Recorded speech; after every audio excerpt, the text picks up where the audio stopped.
Aku nggak punya idola. Zaman dulu itu kan ada yang kayak cowok-cowok girl band 3 orang tuh ganteng-ganteng semua, terus kayak yang suka buka jaket segini terus kayak Lee Jong-un tahu banget. Nah itu di saat semua orang nonton itu atau Cherry Bell segala macam, Kamu nggak nonton?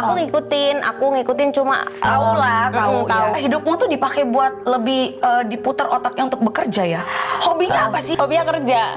Cari uang. Cuma gini Kak, ini jangan sampai nanti orang mikirnya kayak Dilan kok nggak mau mengidolakan segala macam kayak gitu.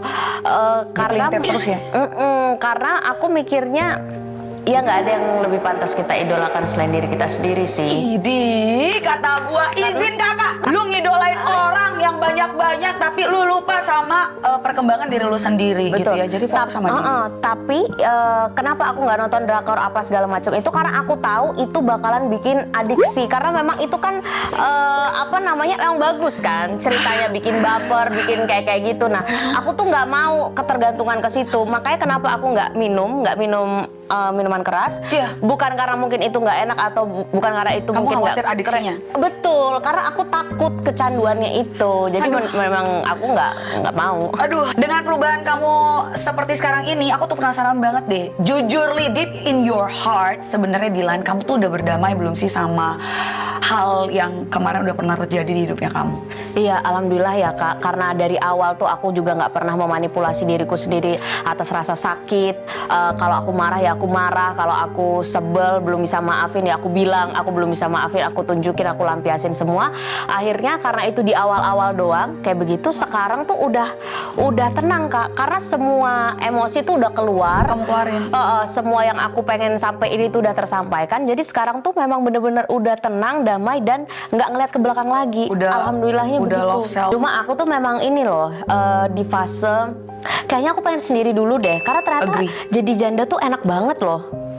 Aku mau bilang benar tapi maksudnya kayak aku tuh tadi mau bilang, aku udah bilang benar tapi jadi janda tuh enak banget loh ya. Maksudnya? Nah, maksudnya nanti ya kan setelah dari janda akan memiliki pasangan lagi. Amin dong. Iya, amin. Amin. Tapi otomatis kriterianya jadinya berubah dong sekarang. Bener Kak, Iya bener. kan? Bener banget. Karena dari pengalaman yang udah ada pasti apa nih? Apa sih kriteria Dilan terhadap calon pasangannya Dilan berikutnya? Camkan ini. Kalau aku pengen yang pastinya ilmu agamanya bisa bener-bener Masya Allah. menginikan aku. Karena itu juga jadi pagar tameng biar yang kemarin nggak terulang ya. Betul. Terus yang kedua yang mau terima aku dan anakku gitu, karena kan aku juga udah punya anak satu gitu kan. Terus Aiza lucu banget sih. alhamdulillah. Terus pengennya yang ya enak dipandang gitu. Kalaupun nggak, tapi emang nggak tahu kenapa ya Kak. Aku tuh kayak bisa memaklumi cowok yang nggak good looking gitu. Maksudnya kayak yang penting pinter, agamanya bagus, dan berpenghasilan atau financial stable dan emotional stable gitu. Iya sih. Jadi nggak emang apa-apa kalau tampang misalkan- itu tuh tetap nggak apa-apa deh nomor kesekian nggak gitu. apa-apa, tapi kalau misalkan usianya di atas lo satu sio gitu, 12 tahun ke atas gitu, Nggak ada masalah. nggak ada masalah. Yang penting dia yang penting jangan lebih muda ya. Kalau aku Oh, nggak mau sukanya berondong kau ya? Iya, aku sukanya bapak-bapak. Bapak-bapak. Enggak, maksudnya yang Iya, boleh. cocok dipanggil bapak karena kan butuh buat Oh, aduh family jangan gini-gini man. dong Dilan. Family man. Family man, betul. Gimana pun ya aku percaya bahwa namanya wanita itu tuh butuh sosok pria. Walaupun kamu sudah bisa mandiri, kamu tuh butuh pasangan yang bisa menjadi imam buat kamu. Kalau menurutmu cowok butuh nggak cewek ketika dia udah punya semuanya? Dia udah punya fame, udah punya kekayaan, punya kepintaran, value, jabatan. Dia tetap butuh cewek nggak? Butuh. Iya, jadi narasinya jangan kayak seolah-olah cewek juga udah punya segalanya tetap butuh cowok. Iya, begitu juga sebaliknya. Cowok juga udah punya segalanya tetap butuh cewek Betul, kan? saling. Betul. Memang soalnya kan manusia itu ditakdirkan untuk berpasang-pasangan, ya.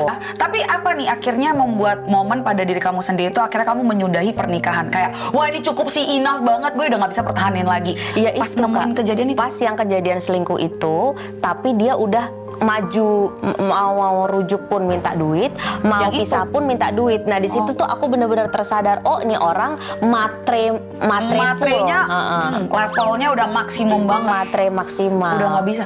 Nah tapi berarti itu akan jadi pelajaran kamu dong ketika nanti kamu punya pasangan baru nanti kamu juga akhirnya nggak mau cepet-cepet ngambil keputusan. Jadi yang aku notice selama ini yang terjadi di aku tuh adalah aku tuh over giving, dan itu ternyata udah di confirm juga kalau ternyata dari birth date atau apa tuh segala macam tuh yang dihitungin feng shui apa itu, memang aku tuh orangnya over giving dan over providing hubungan, iya gitu. Dan itu kalau di laki-laki jadinya bagus banget, tapi kalau di perempuan ya jadinya rawan dimanfaatkan. Soalnya banyak banget loh kejadian cowok itu yang tidak capable tapi dia ditutupin, dihordenin, dibungkus sama istrinya seolah-olah lo prianya gitu kan. Itu banyak banget kejadiannya, karena banyak banget laki-laki yang mungkin ceweknya juga udah nggak cover, ceweknya juga udah nutupin di depan orang gitu kan, ceweknya juga tetap backup gue. Nah, cowok-cowok yang kurang capable ini yang harusnya dipaksa skillnya untuk naik supaya dia bisa earning something.